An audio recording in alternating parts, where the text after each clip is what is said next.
Okay, ready to go.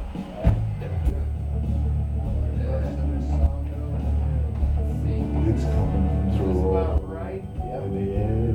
Am I the right distance, or should Yeah, I? it'd be about that close. They're pretty hot. I can turn it It's up. going I like to this. feel that this ain't a technology or it's real. All right, I'm gonna have to hold on to the table here, otherwise I'll lose my. It's on the endless silence night and day. From the Fade out in just a second.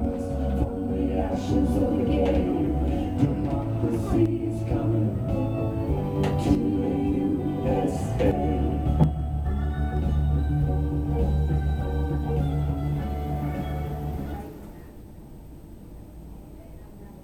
Democracy is coming to the USA, and Leonard Cohen is coming to Tampa, St. Pete, March 18th at the Morsani Theater up in St. Pete. Tickets go on sale Friday at noon.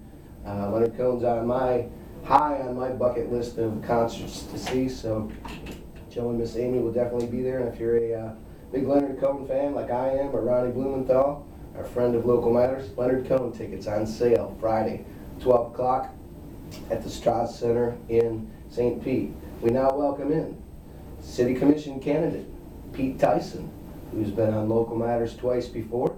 He's making his third bid to sit on the City Commission. Pete, welcome to Local Matters. Thank you. It's good to be here. So Pete, you spent a lot of time in 2009 we met. You were among the candidates that ran for I believe you ran for a district seat the first time. No, I ran At at large? large for first Then time. a district seat, and now at large again. That's right. So tell us, why do you want to be a city commissioner? Well, we can see by the discussion we just had with the other people that the current city commissioners are not exactly doing the job that the people think they were going to do when they elected them. Actually, there's about 5 or 6, maybe 7 people in the city who control everything for their own benefit. You'll never hear their names. I'm not going to mention them now. You mean the people behind the scenes? The people donors? behind the scenes, no, they're not donors, they're bundlers. They arrange for other people to donate.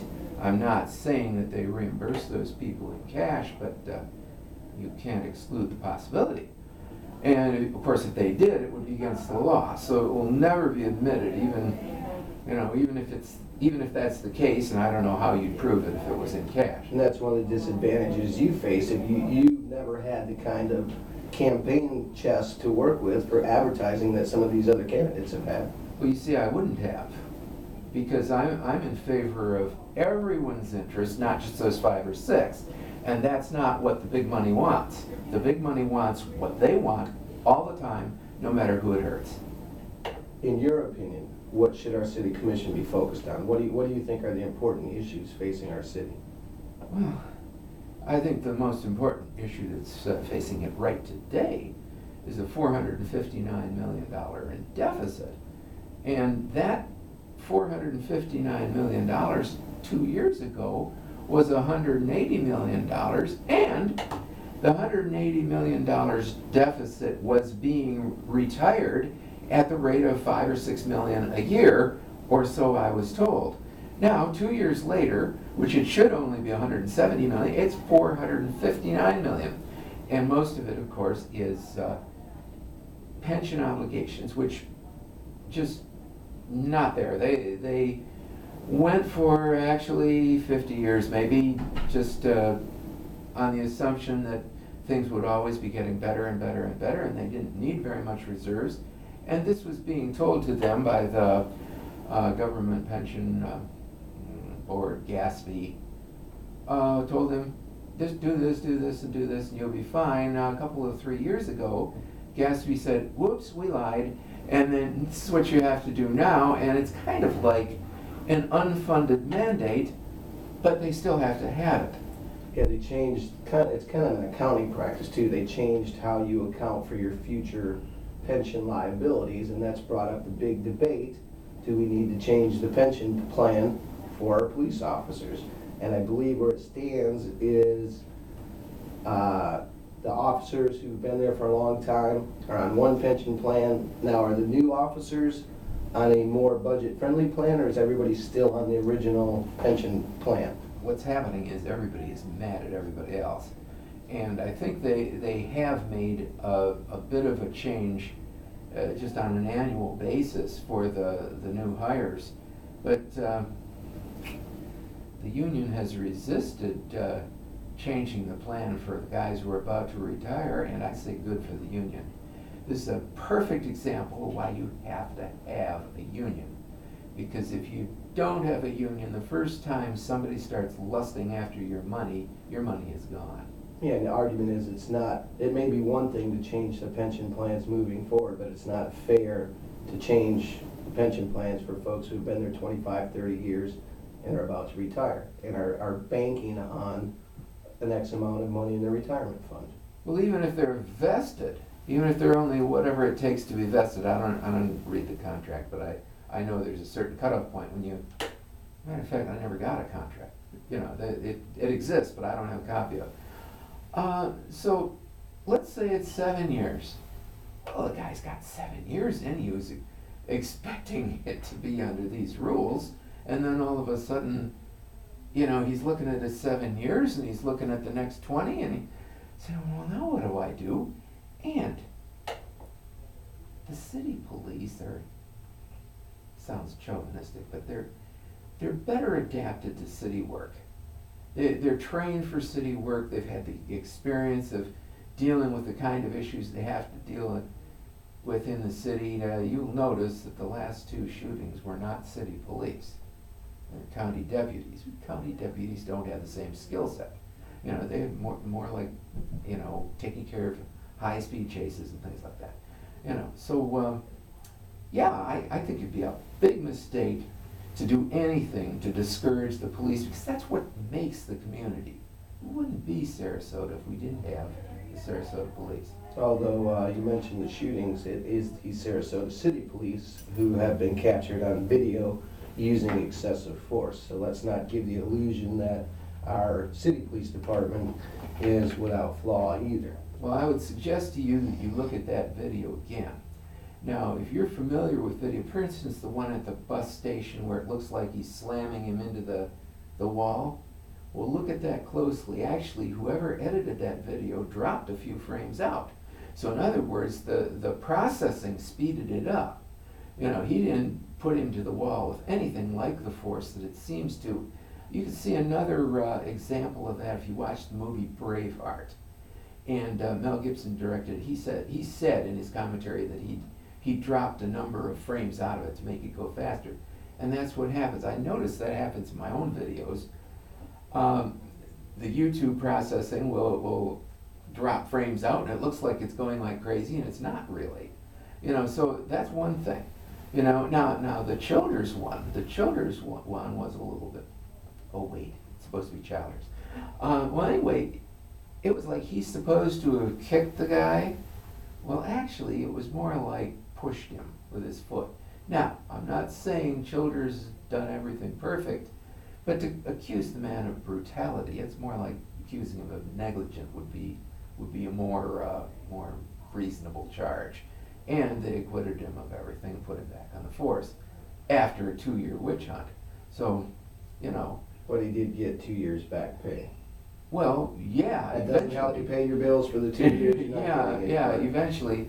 I felt sorry for the guy, I really did. And of course, boy, would I have been out of the sunshine if I'd said that, but I can say it now. Well, we'll have to agree to disagree on that one, because okay. I don't sympathize with him for that. I don't think he should have had his job back, and I think the guy who slammed the homeless guy into the wall, I think he's on suspension, and the gentleman that had the incident at the nightclub downtown, I believe he's been fired. But we have a new police chief, Bernadette DePino, in office, so hopefully we'll see better days ahead. Another big issue that our police department has been struggling with, Pete, is the homeless. We had the ACLU hold a press conference recently where some officers are sending texts to each other about going out bum hunting. We had the fiasco down there in, we had the city commissioners remove the park benches from 5 Points Park, and then what that resulted in is simply more homeless folks gathering in Gillespie Park, much to the disdain of neighbors there, and The neighbors do have a lot of legitimate complaints. You know, some of the folks that are hanging out there are not taking care of the park. So Pete, as the city commission candidate, where do you think the city should be headed in dealing with homelessness? Both in terms to provide relief for the downtown residents, the downtown business community, and the homeless folks themselves. There are three kinds of homeless. One kind is people, just ordinary people who are down on their luck. Generally, they are easy to help. The second kind is people who mentally ill. And the third kind. That's a tough one. The third kind, yeah, it is a tough one. The third kind are people who just prefer that kind of a lifestyle. They may overlap a little bit with the mentally ill. But at any rate, you've got these three different kinds, and you need the three different approaches. Now, as a matter of fact, I have on my website, you may have seen it, I have a little article about Joe Arpaio out west here. He's got an annex to his jail. He's a sheriff. An annex to his jail, which he built for next to nothing. In Arizona? In Arizona, yeah. Built it for next to nothing out of Army tents. And I was in the service myself. I've been in those tents. It's not that bad. And I would not hesitate to spend a night in a tent like that if that's all I had to do. So you would advocate the construction of a tent city For as a temporary, you know? no, I think for the ones who are like in the mentally ill and the lifestyle kind of thing, people who just want to be out there pulling the neighborhood's chain, well, I think they could pull the tent chain, you know, I mean, rather than be doing illegal things in the park. I agree with you. A tent city's not perfect, but I've long said, at least as a starting point, they have one up in Pinellas County that works well. Typically, they don't work well, but if it's well run, you get a piece of property, you know, I researched it once, it costs less than $1 million to build a KOA campground, and that includes the pool and the general store and everything else.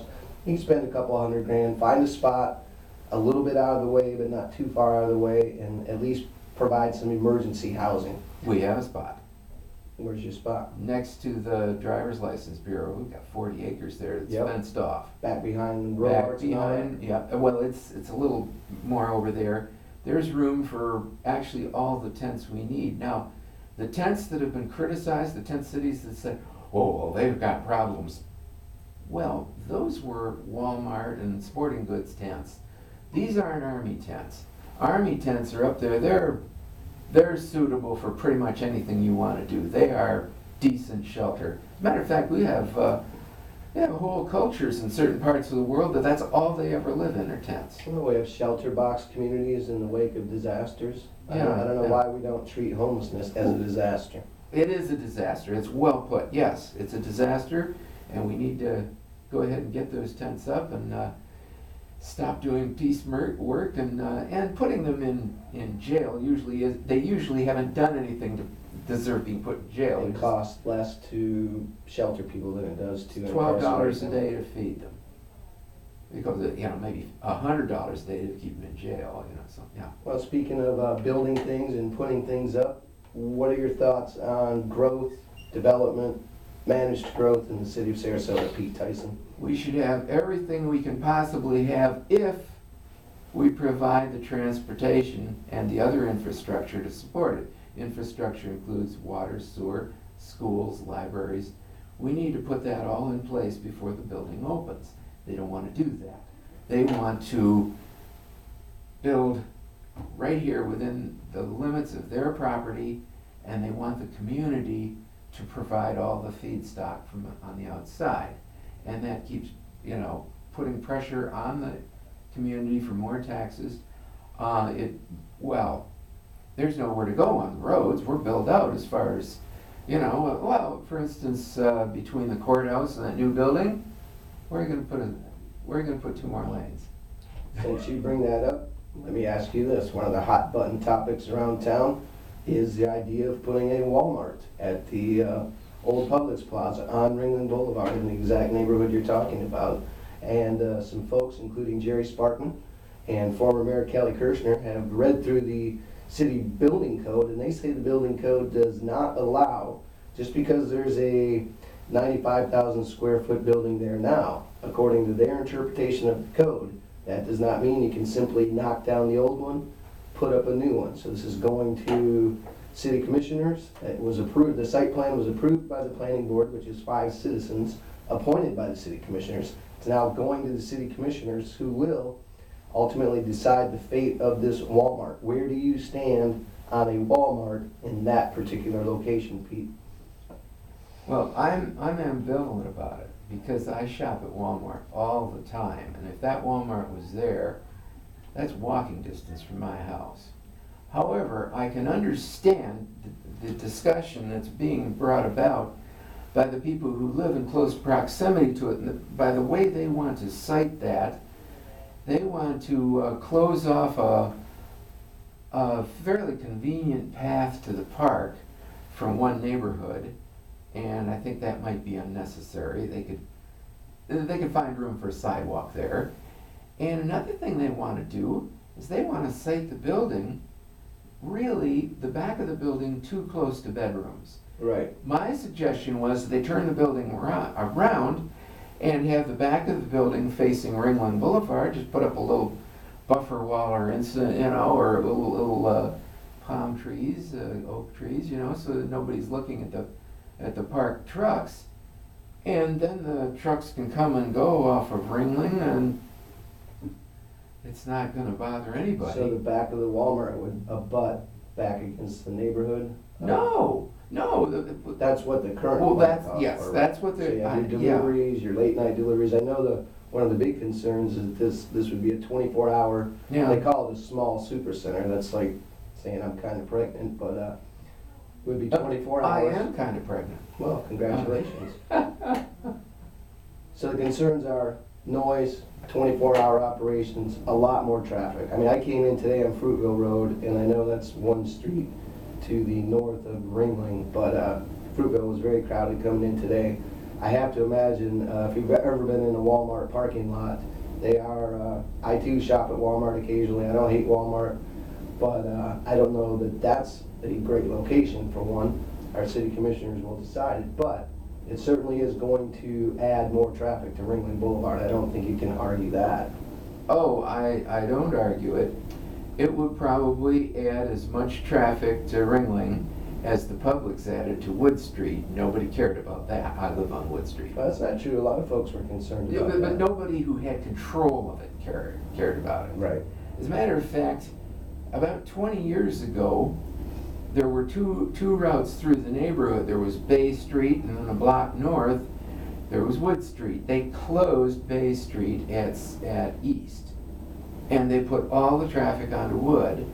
And now they've got even more at the Publix, and it's just all racetrack right down Wood. There's a speed bump there. They use it as a ski jump. That's what, right over it. And so traffic, and really in the whole city is built out. That's been one of my constant points. That it's like, and they approve everything, by the way. Like these mentions that Kelly Kirshner come up with of yes, it doesn't fit the building code, but there's 12 high-rises approved for downtown. They haven't been built, they're approved. And if there's anything in the building code, between the planning board and the commission, that just gets bartered away. As soon as those lobbyists get going, I was at one meeting where one of the development lawyers, he threatened to sue the commissioners. He was hinting that he'd sue them as individuals if they didn't approve it. And boy, did they roll over and play dead. I tell you what, they don't have to have much guts to not have enough guts. I mean, it's going to be interesting, this Walmart hearing, because Walmart's going to bring their high-powered attorneys. Walmart's not just going to walk away from this and say, okay, well, sorry, it didn't pan out. I personally, I would like the situation if they just turn it around, put the trucks out to Ringling. And of course, when Publix was on that street, there was plenty of traffic. Really, all the roads Right. All the roads are crunched. So how's our transportation system? That's more of a county thing, but what are your quick thoughts? We have about 7 minutes left. We're speaking with City Commission candidate Pete Theisen. What are your thoughts on transportation system, public transportation? in We Sarasota? don't have enough population in Sarasota to support a viable public transportation system. What our transportation is, our public transportation system is kind of minimal, and it's there to serve the needs of people who have DUIs and they can't drive anymore, or people who are too old and can't handle a car, or people who are too young and can't get a license. Or folks that are, struggling financially and can't afford a car. A lot of people, most people in Sarasota ride the bus because they have to, not because they Well, want to. if you shop a while, you can get a car. I just got a car for $300. Well, anyway, but there are people in that situation, but I think that's the last group. Mostly it's no license for one reason or another. But yes, there are some. But to get a really viable transportation system, which sort of like I was talking about before I knew all the particulars of how much it would cost, it cost $100 million a mile. Yeah. To put it on a dedicated right of way, and what they're talking about spending $700 million in the next 10 years. That was in a recent conversation with a spokesman from SCAT. $700 million in the next 10 years. They will actually fall behind doing that. There's things they need to do. They need to put the bus shelters back. I don't know why they took them down. That's another reason people don't ride the bus, because you gotta stand out on the sidewalk in the heat or rain. Or rain, yeah. And then you've got the last mile problem. Now that might be easy to solve. All you need. Explain what that is. Well, the last mile problem is, okay, you get as close to your destination as you possibly can on the public transportation, and you've still got a mile to go with your 3 bags from Publix and your bad leg. So anyway, that's the last mile situation. And I suggested a number of years ago that they put together a little shuttle system with golf carts.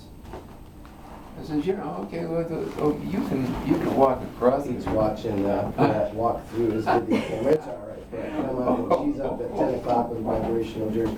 I want to move on real quick. We got Okay. 5 minutes left. All right. There's an interesting idea, and I haven't heard anybody else bring this up, but I have computer friends that are preaching the virtues of Linux all the time as an operating system.